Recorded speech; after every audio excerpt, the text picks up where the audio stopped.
acá Gabriel Lerner, que es abogado, situación de la niñez, fue secretario de Niñez y Adolescencia y del Cedronar, y además es hincha de River. No sé si tendrá alguna opinión al respecto, me ponen acá, es hincha de River, ¿es así? Tengo muchas opiniones, pero vine a hablar de los derechos del niño, sí. Bueno, ¿se tiene que jugar en River, por ejemplo, el partido? Sí, me va a decir que sí.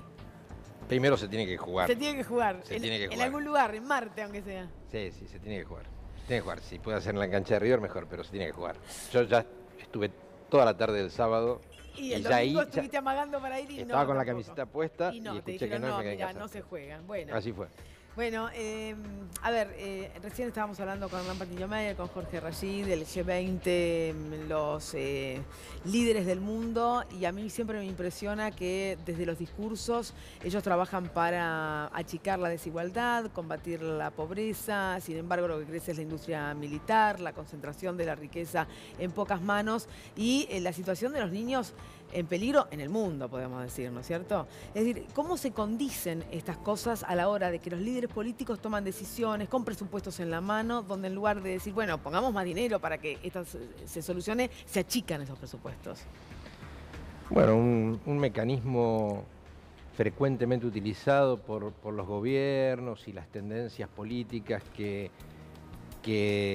juegan a favor de los más poderosos y por lo tanto la niñez y las infancias pierden, es el de invisibilización de la infancia.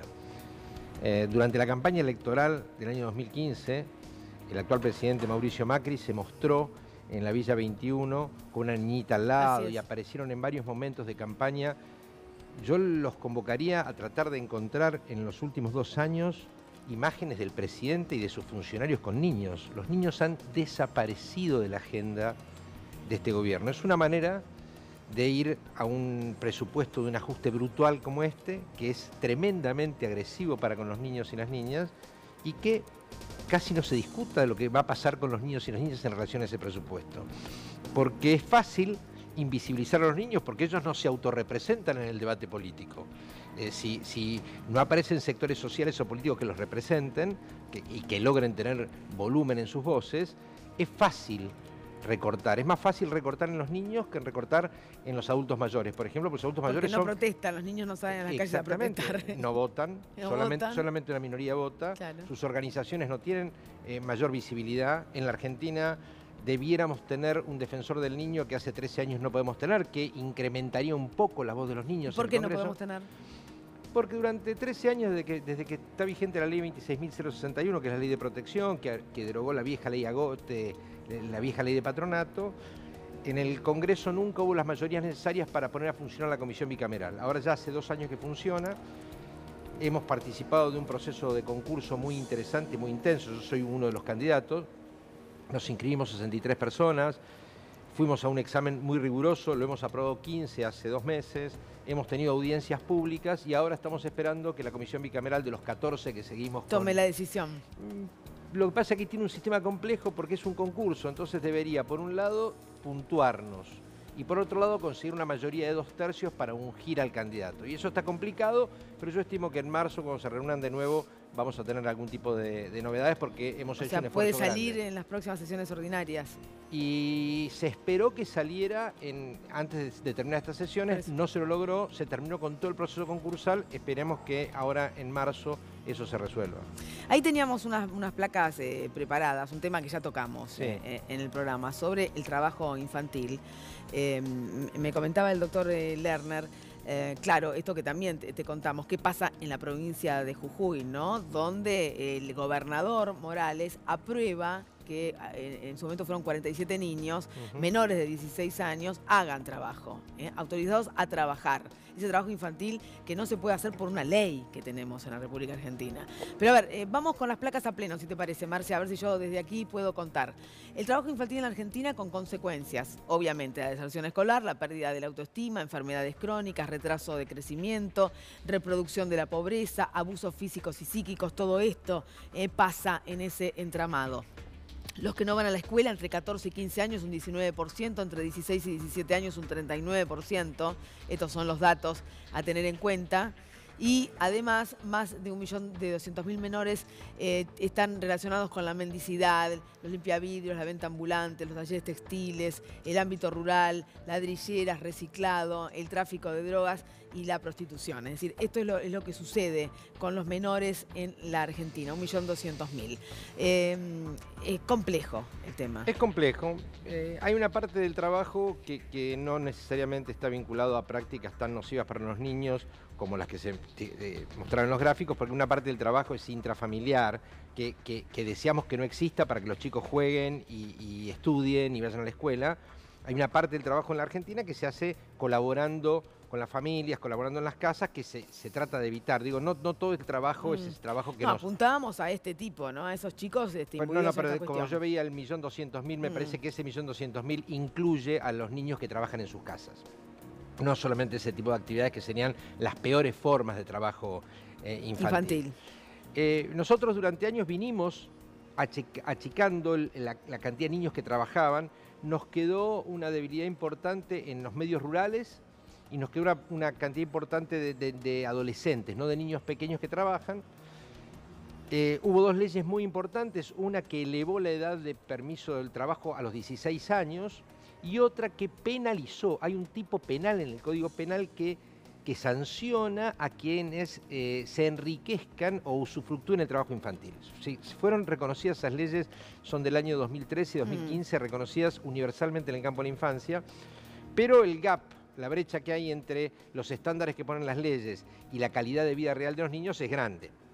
Lo cierto es que nosotros venimos en un proceso de achicamiento de esa brecha y ahora empezamos en un proceso de ampliación de la brecha e incluso del retroceso en materia de legalidades, porque en Jujuy se empieza a reconocer como legal una práctica que la propia ley dice que es ilegal. Que es ilegal. Y es el gobierno de la provincia de Jujuy que dice, no, a los niños les viene bien. Sí, argumentando la cuestión cultural también, ¿no? Bueno, en algunas zonas del país. Es la histórica bandera de los sectores regresivos y negadores de derechos del niño, de decir, no, si un niñito a los 7, 8 años ve la pala, va a ser un mejor trabajador.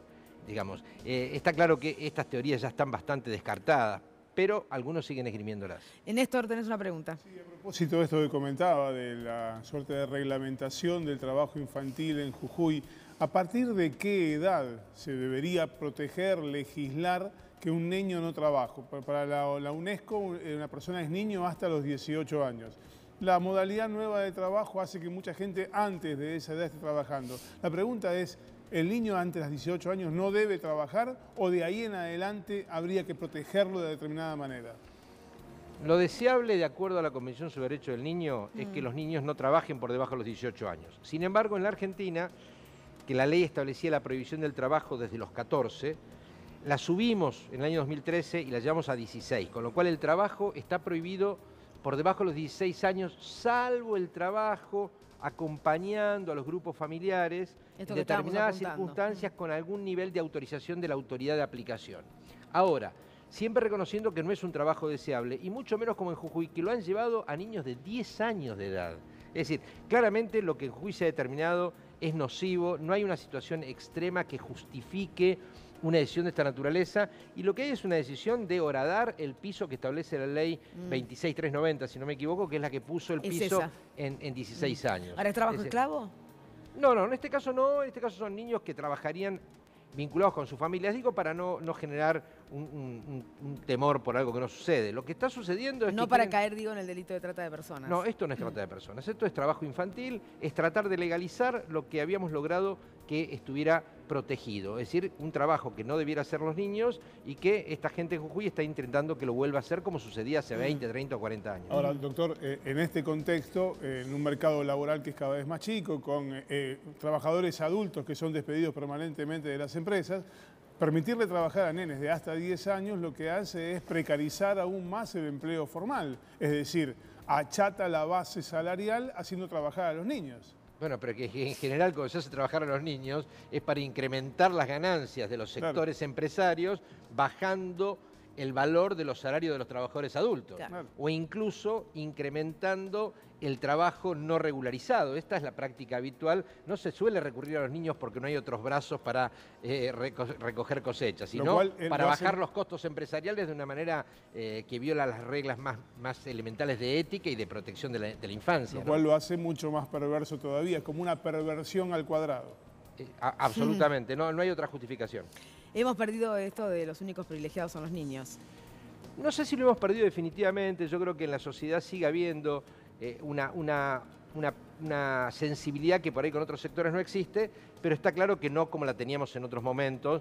Está claro que una sociedad individualista, consumista, que nos miramos mucho el ombligo, que nos cuesta ver a los débiles en general mucho. Esto que Francisco recién se lo menciona como la cultura del descarte, y en la cultura del descarte buena parte de los descartables son niños en Argentina y en el mundo. Esto es cierto que nos cuesta mucho sacudirnos un poco para tratar de percibir un poco lo que está sucediendo. Esto que yo te decía antes, que el Congreso debata un presupuesto de un ajuste brutal y que buena parte del ajuste brutal vaya a recaer sobre los niños. Está reduciéndose el magro presupuesto de la Secretaría Nacional de Niñez, Adolescencia y Familia. ¿En cuánto?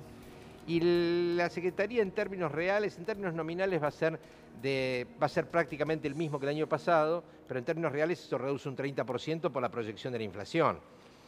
Para atenuar esto, le han dado una partida de 900 millones en la que el jefe de gabinete estaría autorizado a ampliarla, pero no es una partida que es de la Secretaría Nacional de Niñez, yo fui titular allí, sino que la tiene el jefe de gabinete. Ahora, qué curioso, ¿no? Porque mientras esto pasa, y se está hablando de una reducción del 30% como consecuencia de la inflación, a las autopistas le van a compensar la diferencia por la devaluación en la Argentina y por el menor tránsito que hay. Es muy impresionante que mientras se decida el Estado, Lucía, vos tenés información sobre esto, ¿no? Es así como estoy diciendo, es decir, se le va a compensar. Muy similar a lo que pasó, ¿te acordás con el tarifazo extra en el gas? Que el gobierno quiso avanzar para compensar justamente a las empresas, y en este caso de nuevo hay nuevos cuadros tarifarios para 2019 con un aumento promedio del 33% para compensar a las empresas por la devaluación y el menor tránsito. Así es decir, para eso podemos.